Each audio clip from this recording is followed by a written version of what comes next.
Welcome.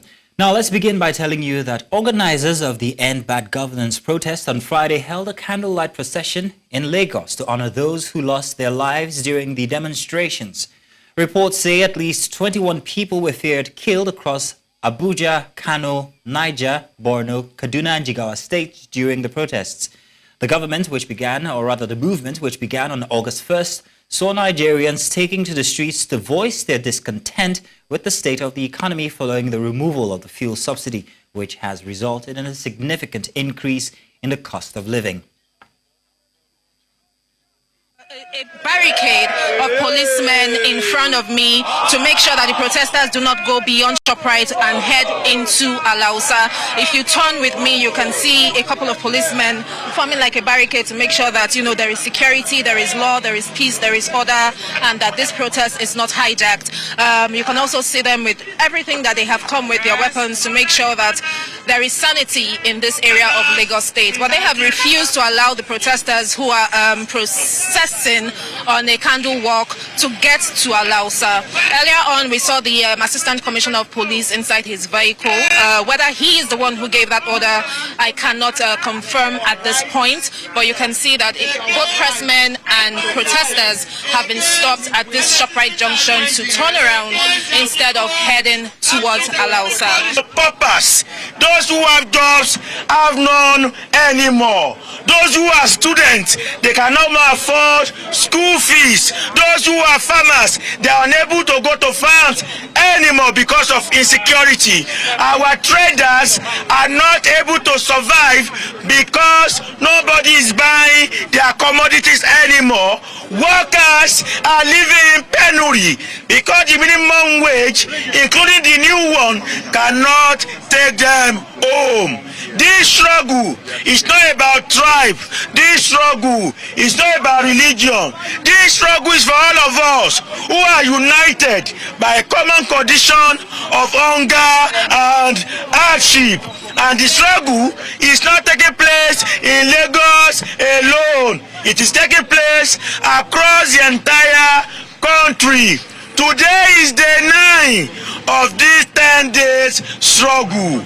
What we are here to do today is to mourn our brothers and our sisters who have been killed. In the meantime, several human rights activists in Nigeria's capital Abuja have called on President Bola Tinubu to immediately release peaceful demonstrators arrested and detained by security operatives while participating in a nationwide End Bad Governance protest.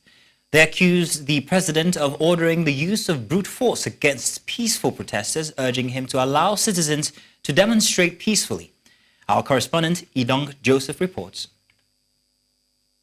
The presidential broadcast of August the 4th regarding the nation-wide #EndBadGovernance protest in Nigeria has continued to generate reactions, with many analysts and rights activists criticizing the president's speech. Speaking to journalists from the fallout of the protest, rights activists here have accused President Bola Tinubu of gross rights violation, saying that rather than address the issue raised by the protesting citizens, he has resorted to the continued use of force to quell the protest. It is particularly disappointing to see this government, led by President Tinubu, who once stood as an opposition leader and supported protests, now using state forces to suppress the right of citizens. I'm asking this question directly to the federal government. Is we Nigerians asking for a good governance? Is it a crime for you to kill us, for you to arrest us? There's nowhere in the world that they'll tell you that if having a peaceful protest, you have to be punished by death. This was the Nigerian flag that was used in peaceful protest, and it was hit thousands of times with tear gas. And it is unfortunate that President Bola Ahmed Tinubu, who addressed the nation, could not address any of the things that these people have been on the streets protesting for. While warning those who took advantage of the protest to loot and cause mayhem to shun their actions, they called for the immediate release of those illegally arrested across the country for exercising their fundamental right or be charged to court. All because of a very, very wrong statement that was made. How is it so difficult for you to fix it? And rather than fixing it, you want to start picking up peaceful protesters. According to the Constitution, no one should be held without being charged to court for more than 48 hours. Yet, individuals like Alhaji Khalid Aminu remains in detention without charges, languishing in the SSS custody in Kaduna. This is unacceptable, and the government must do everything possible to release all peaceful protesters or charge them to court. They accused the government of bribing key stakeholders to stop the protest. We are aware of the government tactics of bribing key stakeholders to quash protests, but this time it will not succeed. With the protest now in its 9th day, activists say that they will continue in their demonstration until government addresses their demands. In Abuja for News Central, I am Idonko Joseph. Now joining us to discuss issues surrounding the protests is a security expert and national policy analyst, retired Captain Sadiq Shehu. Captain, you're welcome. Thank you for joining us this evening. Thank you very much and good evening. Good, Captain. So let's take a look at the past 9 days of protests. What's your take on the government's response to the protests, particularly the arrests of organizers and freezing of their accounts? Do you think that in any way, shape or form there might have been some violations of human rights or anything that might implicate the Nigerian government when it comes to the rights of the protesters? Well, the issue of the right to demonstrate peacefully, as a guaranteed right in the Constitution of Nigeria, there's no doubt about that. However, in guaranteeing this right, a small door was opened on which government can always claim to be acting on. That is the provision that the demonstration should be peaceful. Now, peaceful is a very elastic term. The government will always like to show that a peaceful demonstration has degenerated into a place where there is violence. And once there is violence now, then we go back to the responsibility of government to ensure the safety or life and property of other people who are not demonstrating, and the government will come in. So here we have the demonstrators. We seem to be aligned. Even the president, to be fair to him, I never heard him say that the demonstration is illegal or is unconstitutional. He has refrained from saying that. I'm talking of what the president said, not necessarily what the IGP or police or his other appointees said. He has not said but you see, when it comes to the issue has the demonstration started as a peaceful one? Has it remained peaceful? Now this is what government will always latch on. As soon as there's any sign of violence, now the whole demonstration will be characterized as a violent demonstration, and then the right of the government to protect life and property kicks in. This is what we see. But then again, when we look at the whole picture of the nationwide, we had places where the demonstration was largely peaceful, but unfortunately we also have places where we see looting, we see vandalization, we see burning of government. The government would like to seize, even if it is one area of violence, to characterize the violence. So I could say, whether you want to say the demonstration is peaceful as allowed by the Constitution, and whether it has degenerated into violence where government has to come in, it depends from which area you are looking at it. Oh, Captain, yes, I hear you when you say that the president said that, or actually admitted to the fact that it is within their rights to protest, and he never said it was illegal in any way. However, when you look at an argument from certain quarters that the protest was suffocated, especially in Lagos, especially in Port Harcourt, or maybe even Abuja, and that caused it to kind of like lose steam as it went on. What's your thought on that? Do you think that in any way it was strategically suffocated? Yes, definitely. You see, when you have a public demonstration, you started as a peaceful one. Two things are likely to happen. Either you lose control of the people that are taking part in the demonstration and it becomes violent, or on the other hand, there could be another group that could be mobilized. We must not forget that is a possibility. There could be another group as a counter-protest. Now, when counter-protest means the people who are protesting, you have equal and opposite forces coming together, and then certainly again, there will be violence. But then with this violence now, who do you blame it? Do you blame it on the people that started the peaceful process, or the people that came for a counter-protest and this thing? Now, this is where the work of the security forces is supposed to come in. As a neutral security force, you are to guarantee that the right of the people in the Constitution is protected. But while they are doing it, your work is to provide them security that they don't violate the rights of other people, provide them security that they are not attacked by counter-protesters. So it is a very delicate balance for security forces, which ordinarily will be seen to be working for government. But the work of a security force is not only working for government. Rather, I would like to say he is working for the country. He's working to see what rights are guaranteed by the constitutions are there. So here we have a chicken and egg problem. Is it the protesters that are at fault or the counter-protesters? Of course, the government or any other agency will never accept that they were, but certainly we had counter-protesters because we had them saying no to protest from what they are carrying and from what the other side is carrying. We know in some places there are two groups, pro-protesting and against protesting. So definitely something is bound to give way, unless if the security forces, because that is part of the work of the security forces. So even the counter-protesters are also exercising the right to protest as in the constitution. So what the security forces are supposed to do is to give equal protection to the protesters and the counter-protesters so that each of them is able to exercise his constitutional right and nobody is, is harmed. Yeah, thank you. I like the use of chicken and egg situation. Now, the protests turned violent in certain parts of the country, resulting in loss of lives, like we saw. That's what resulted in the procession for today that happened in Ikeja. Now, what role do you think the government, one, or the protesters had in this, and maybe other stakeholders as well? What role do you think they played in the escalating or mitigating of the violence? Okay, let me start from the organizer of the protesters. Definitely, when you call a protest, there's always a leader or leaders who said, come, let's assemble, let's do a protest on such date and such place. So the contribution of the protester to make sure that there's no violence is to ensure first, you fully brief those people that are going to protest. That is one mitigating measure you can put in place. Second, specify the place and time where your protest is going to take place, making sure that it is not a place that blocks public use access or does not enter into private property. If possible, find some kind of identification for your protesters so that it is easy for the security agencies to recognize these are the people who informed us that they are going to protest. These people do not belong to them.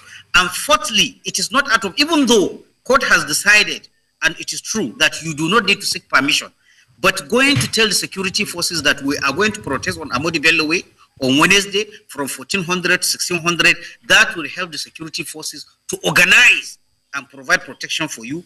And also the criteria you give them as to timing and place, and if possible, some insignia or some sign that will set this apart. That is to say, if they see anybody outside that place, outside that time range, they could assume they are not part of your protest, they are troublemakers. That is what the organizer of the protester is doing. Putting at the back of the mind that, look, once you call a protest, you control the crowd. But as soon as the protest starts, it is very, very easy to lose control of the crowd. But putting these things that I mentioned will help any protester, whether or organizer of protest, either this one or in future, in ensuring that you minimize the possibility of the protest being hijacked or some people infiltrating. If you take these measures, it may not completely eliminate that, but it will reduce it. That is on the part of the organizers. On the part of the government, after recognizing that citizens have a right to protest, you need to brief your security personnel that, look, you are there not to crack down on the protesters, but to protect them and ensure that their protest is in line with laws and procedures and does not infringe on other rights. Because if you don't do that, if the security agent arrives at the scene of protest with the mindset that I'm here to crack down or I'm here to disperse, then already again, I think he is not allowing them to enjoy that thing that that the Constitution has provided them. So if our security men arrive with that mindset that, okay, these people are exercising their right, I am here to ensure that they ensure that their right that Constitution gives them, but without infringing on the rights of the others, without them being attacked by other people who are against what they stand. If the security man goes there, he will also go with the fact that using force would only come in when these people step out of line of the law. And even when they step out of line of the law, you try first negotiation, you try persuasion. All these are skills that a security man will use against a protest. I underline against a protest, not against Boko Haram or against a terrorist. So negotiation, persuasion, it may work, it may fail. If it doesn't work, then you move to non-lethal or non-offensive force to try and see things like tear gas, things like water cannon, things like using a loudspeaker and saying, if you don't disperse, the next thing we are going to, use force to disperse you. All these are, incremental steps of using force before finally, and unless where life is threatened, that's when you resort to use of bullets or use of arms, but it has to be in a life-threatening situation, either for the defense of the life of the security personnel, because let's be again very clear, the security personnel himself is not supposed to wait until he is mobbed or until he's killed or he's injured. He that is doing the decision, he is to make a decision. If the level of threat being offered by the protesters reaches a level which by his own opinion is a threat to his own life, with all due respect, he is right to use any force that he can use to extricate himself. All right, so, but the response first should not be live rounds or cracking down or this. No, you are there to provide protection for them. Okay. It is only when they step out of the law, then use of force comes into it. So these are the issues. And then for the government, I also have to say, Captain, I'd love to let you continue, but we are on schedule here. But thank you very much, Captain Shehu, for your contributions. Very intelligent contributions, I must say. Thank you very much, sir. Thank you very much. Yes, indeed. Captain Sadiq Shehu there, retired. He is a national policy analyst and also security expert. Let's go on a break now. When we get back, more news inside the hour. Welcome back. Former Commonwealth Secretary General Emeka Anyaoku on Friday met with President Bola Tinubu to advocate a new constitution for Nigeria. Anyaoku, along with other prominent leaders, presented their case under the banner of the Patriot, emphasizing that a new constitution is crucial to overcoming the persistent challenges facing the country. Anyaoku argued that the current constitution is inadequate for guiding Nigeria toward its aspirations, pointing out that it contributes to ongoing social and economic difficulties. Accompanying Anyaoku to the presidential villa were notable figures including Senator Shehu Sani, Mike Ozehome, Labaran Maku, Senator Ben Obi, and Shegun Oshoba. And now to security matters. De-radicalization efforts and community dialogues are making progress in Maiduguri, but challenges remain in the area of reintegration. Many former Boko Haram members face stigma and discrimination from their communities. They struggle to secure jobs, housing, and education, which makes it difficult for them to rebuild their lives. News Central's Umaru Kirawa reports. Maiduguri, the Borno state capital, is now peaceful after the years of insurgency that ravaged many communities in the region. Through community engagement programs, these de-radicalized women discuss with families and individuals who have been affected by the conflict. na zo gurin yan uwana kuma su ma su dinga hantara na suna nuna mana suna wancan dole ne zan ji ba na san su saboda haka ku yi hakuri muna ba ku hakuri ku yafe mana mu ƴaƴan ku ne ba yanda za ku yi da mu sai da ku yi hakuri da mu komande ma afu dinya andia ayo dia andia afujin da andia afu na don afu manyana da ngila ro kuru kana digota wanda yazo a daji a sa shi a islamiyyar nan ana daukawa muna tura musu suna gani ana karatun Qur'anin da gaske ana wa'azin da gaske wallahi wanda yaje dan Allah ne zai zo ce dai akwai bara a rasa masu son zuciya din ba. The dialogue session between the de-radicalized women and community members in MMC aims to foster understanding, reconciliation and reintegration.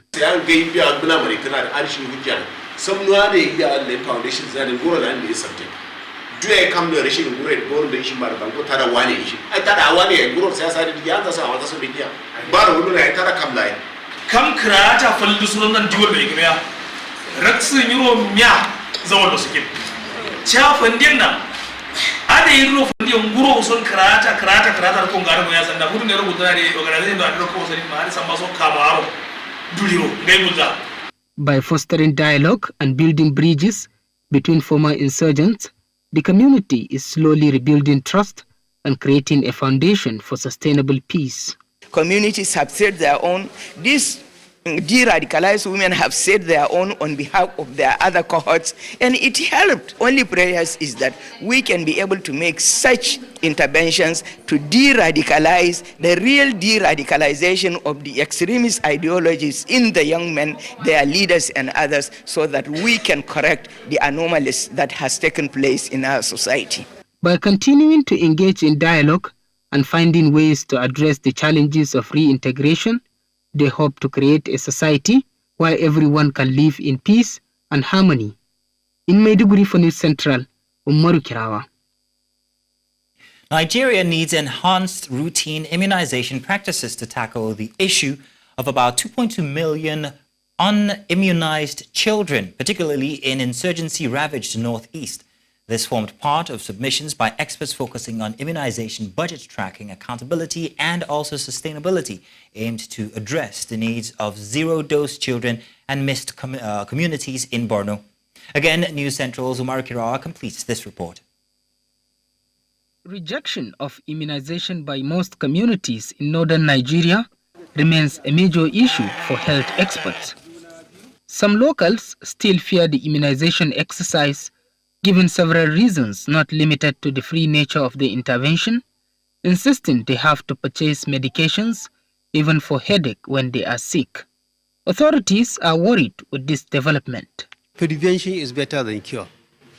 Every mother will know the hardship she's going through when her child is sick, in terms of going to the hospital, in terms of time wasting, in terms of the money, especially now when the economic situation is really very hard. So getting your child immunized will save you a lot of difficulties. Almost 2.2 million children are unimmunized in Nigeria, and it's a case of concern. And in Borno State, unfortunately, we have very high number of zero-dose children. And if the right steps, the right actions are not really taken, honestly, the impact will not be good. This session represents a critical advancement in evidence-based advocacy, aiming to influence immunization financing and promote more effective health interventions across the country.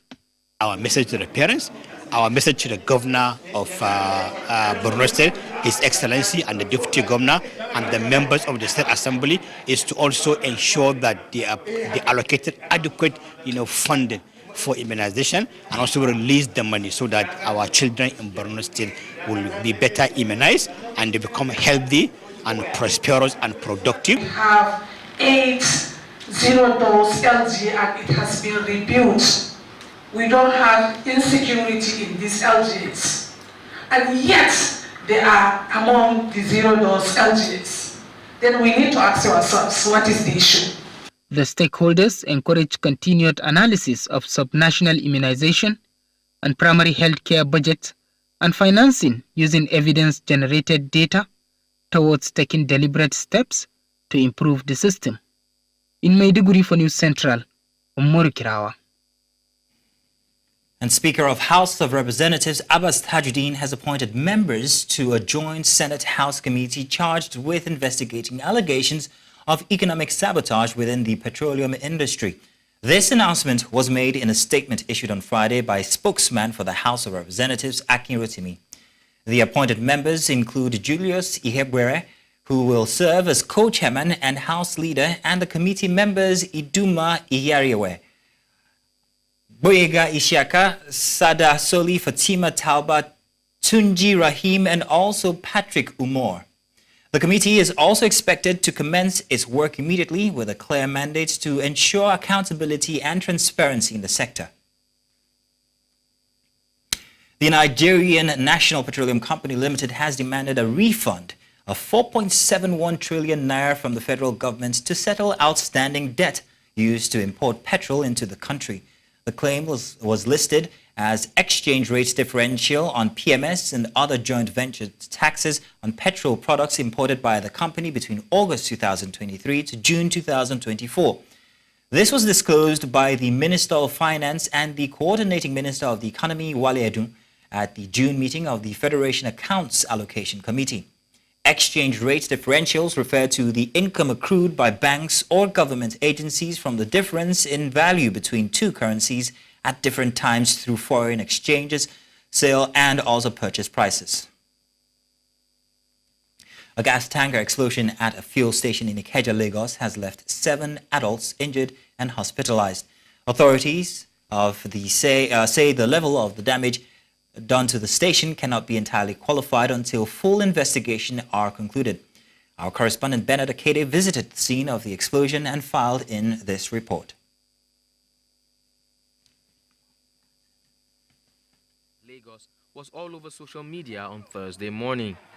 Reports had it that there had been an explosion at the mobile fuel station on the Obafemi Awolowo Road in Ikeja. On arrival of our crew at the scene, this is what we saw. On getting here first, the Lagos State Fire Service were able to do a gallant job in fighting the fire as a result of the gas explosions.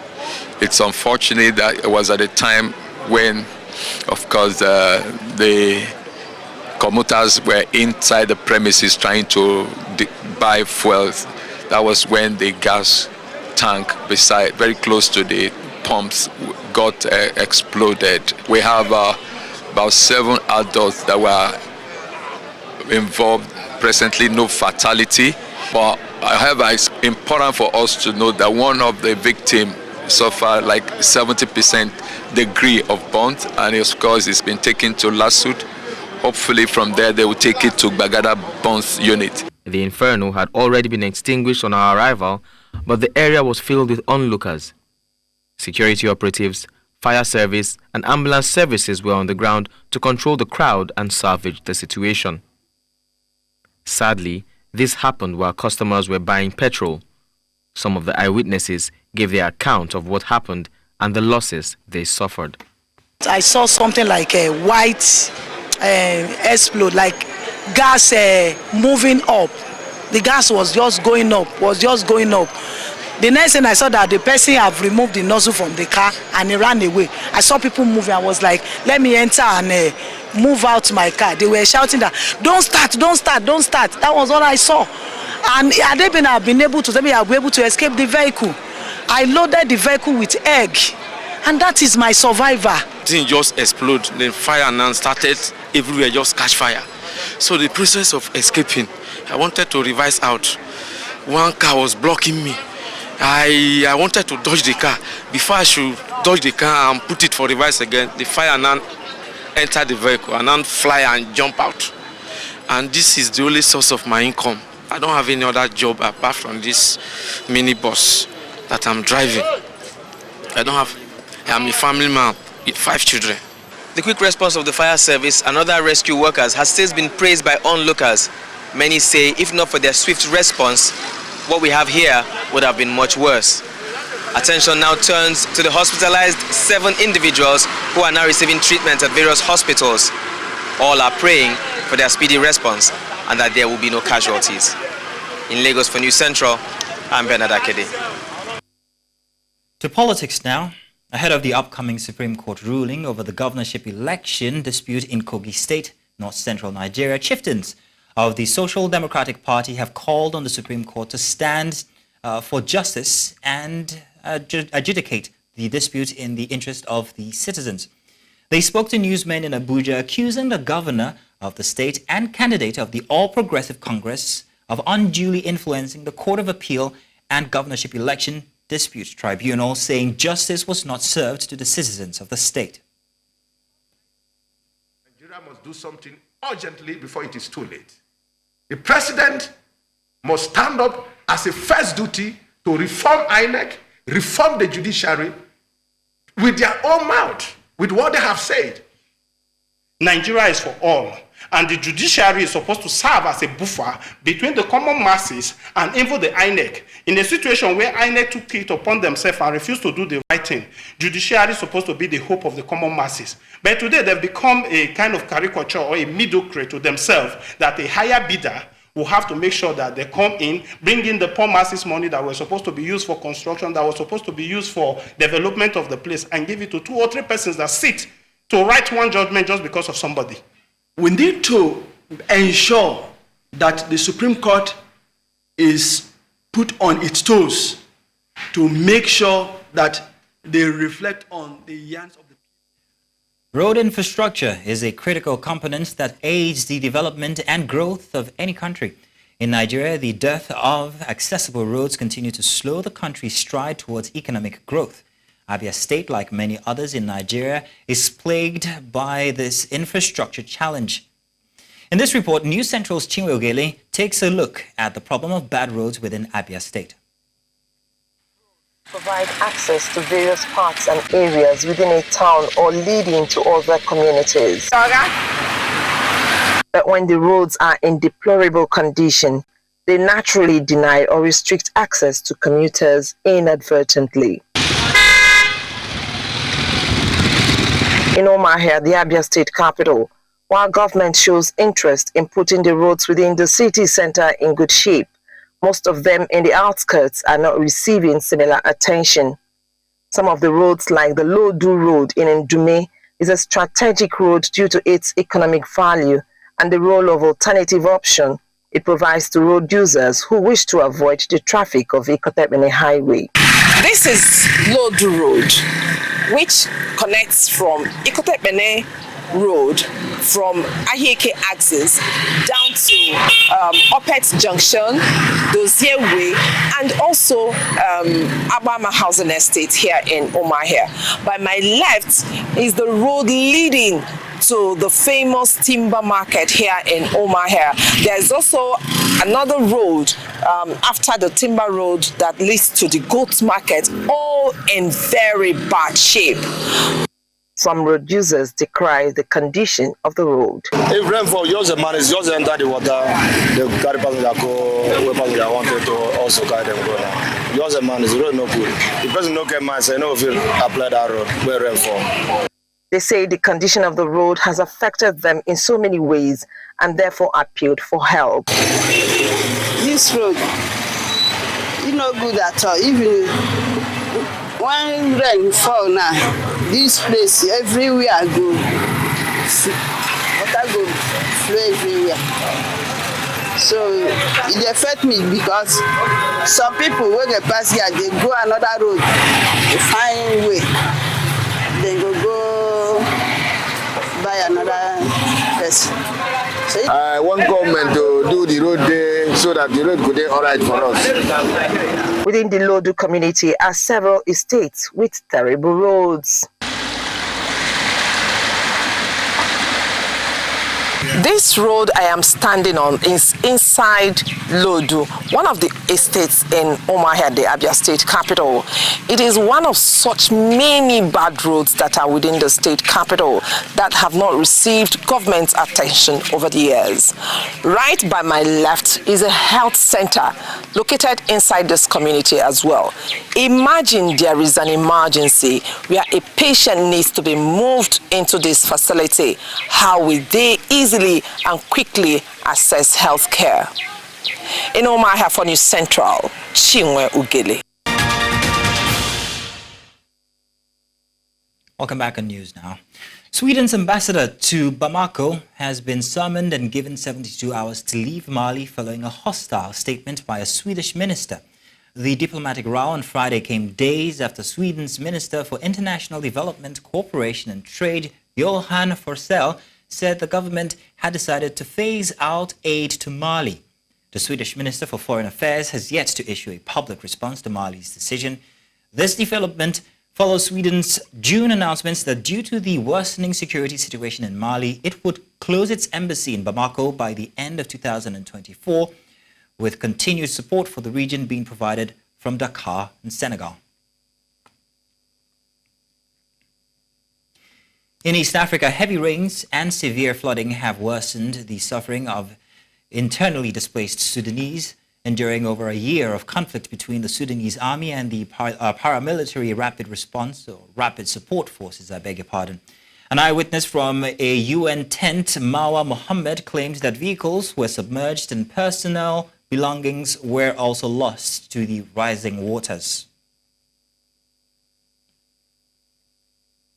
نعلم انه المدرسه غرقت ان احنا نايمين صحينا المدرسه كانت المطره خفيفه بعد شويه نشوف الفيضان والسيول بتحت المطره قاعد قلنا يمكن ده القاش كسر قالوا لا المهم العربات غرقت ان احنا حاجاتنا كلها عامت في الواطه في المويه اقسم بالله فقدنا حاجاتنا كلها الحاجات اللي بيحتاجوها الناس حاليا دارين حاجات نشرب بيها دارين كذا نشرب بها دارين عياده للاطفال وللعياده للامراض المزمنه لحد الان امي جرعه السكر هسه حقتها ما في كان بتبلعن هناك الليل انتهن هنا لا في صيدليه قريبه ولا في دكان قريب ولا في سوق قريب في نفس اليوم جينا فيه.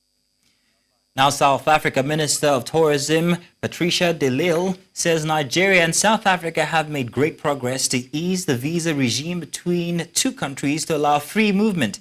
De Lille was speaking to News Central on the sidelines of Fikani International Tourism Fair taking place in Mozambique. The fair has seen more than 6,000 visitors and exhibitors present at the event. Fikani is an annual event that promotes tourism in the region and the world, attracting travel sector's professionals from all over the world. Yes, and Nigeria is a big source market for South Africa. We have been working with the Nigerian authorities and South Africa to deal with the visa, the visa regime for Nigeria, and we've made great progress there. Last year, South Africa was able to add Ghana and Kenya to the 90-day visa waiver. Nigeria is now under discussion with Nigeria. And then, of course, we need to get more flights between Nigeria and South Africa. And we sort out the visa. Welcome back. And still outside Nigeria, Kenya has been recognized as the leading investment destination within the East African community, reaffirming its status as the region's economic powerhouse despite concerns over political risks. According to the Where to Invest in Africa 2024 report by Rand Merchant Bank Holdings, Kenya's robust fintech sector, particularly in mobile payments and agri-tech, coupled with its stable economy, has made the country an attractive target for foreign direct investments. Leka Anabanja tells us more in this report. Nearly half of the East African countries' gross domestic products, playing a crucial role in the region's economic landscape. The Horn of Africa nation's economy grew to 4.8% in 2022 and 5.6% in 2023 after agriculture rebounded and services grew moderately. It is poised to grow to 6.0% in 2024. I think one of the things that you need to notice about the Kenyan economy is that it's very resilient. We have gone through other shocks in the past and come over them. One of them was COVID-19. We have gone through droughts. We have gone through turmoil in the neighboring countries like Somalia, like Ethiopia, like Sudan. If you go on the streets of Nairobi today and you are told that people used to riot 2-3 months ago, you may not believe it. Things tend to get back to normal very fast. So if you are an investor and there's a crisis, you wait and eventually you ride through the crisis and things go back to normal. The Kenyan government can consolidate on this with fintech and insurance contributing approximately 33%, ICT 16.1%, mobile payments 5.7%, agri-tech 33%, and renewable energy 4%, according to the Where to Invest in Africa 2024 report recently released. So if you look at agri-tech, if you look at the fintech, if you look at other sectors of the economy, the government has been very positive, making it very easy for you to get into the market and get out of the market. You know, Kenya is host to a number of multilateral institutions. So that means that foreigners have a kind of a familiarity with Kenya. Markets are a bit more freer than they are in the region. Markets were liberalized in after 2002. After 2002, you also saw the proliferation of more banks. The inflow of foreign direct investments into these key sectors so far in 2024 is about $3.819 billion.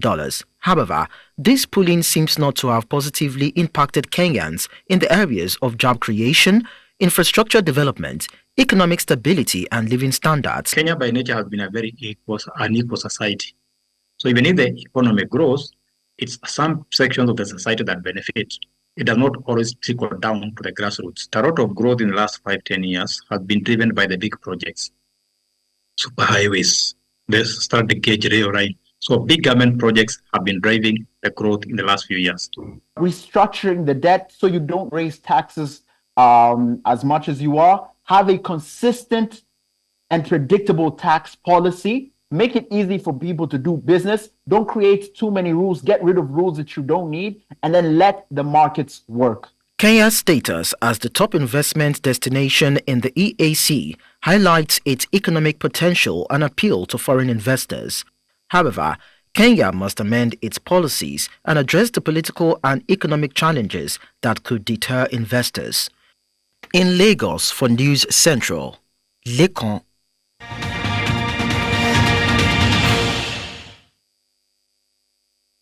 And now sports. Reigning world champion Tobias Musa has failed to qualify for the women's 100 meters hurdle final at the Paris Olympics. The sprinter's elimination came as a shock to many who had high hopes for her performance in the event. Amusa, who has been a dominant force in the hurdles in recent years, finished 9th overall in the semi-finals, just missing out on a spot in the finals. The Nigerian athlete's elimination was by the smallest of margins, with only the top 8 runners advancing to the final. Nigeria's men's 4x400 meter relay team have been disqualified from the Paris Olympics final due to a lane infringement. The team, consisting of Emmanuel Ojeli, Ezekiel Nathaniel, Dubem Amene, and Chidi Okezie, initially finished second in their heat with a season best time of 2 minutes 59 seconds 81. France claimed a victory in the heat with a time of 2 minutes 59 seconds and 53. Following Nigeria's disqualification, Belgium moved up to second place while Italy secured the third automatic qualification spot. Meanwhile, Botswana's 4x400 meters relay team led by Letsile Tebogo advanced to the final. The national under-18 women's handball team wrapped up their last phase of preparation ahead of the IHF Women's Under-18 World Cup in China. Coach Shitu Agbola, head coach of the under-18 national handball team, expressed his pride and optimism about the team's recent accomplishments. The coach highlighted the team's impressive track record, noting that his group of young athletes have participated in 4 tournaments and secured podium finishes in each one. Team captain Esther Matthew echoed the coach's enthusiasm and outlined the team's ambitious goals for the upcoming championship, stating that they are aiming for gold. Go there and do the best, come out top from the group stage to the finals. Yeah, we are aiming for the finals and we are aiming for gold. And our best motivation is the love we have for ourselves. We carry ourselves from scratch. We don't see ourselves as competitors. Even from the screening, we see ourselves from like sisters from the beginning. So we are always having each other's back. We try to look back at where we are coming from. First, this is the first time the team is qualifying for this championship. 2, Nigeria female handball has been in the doldrum for almost 30-something years. This is a lifeline for female handball. This crop of girls. And that's all the news this hour. But before we go, let's take another look at some of the major stories. Candlelight Procession has been held in honor of those killed during the End Bad Governance protest here in Lagos. And the House of Representatives has appointed Joint Committee member on Petroleum Industries probe.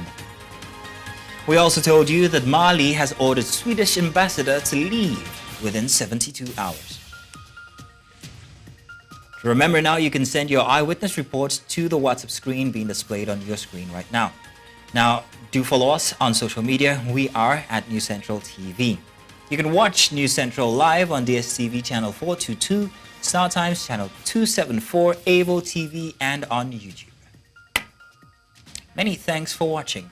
My name is Mazino Appeal.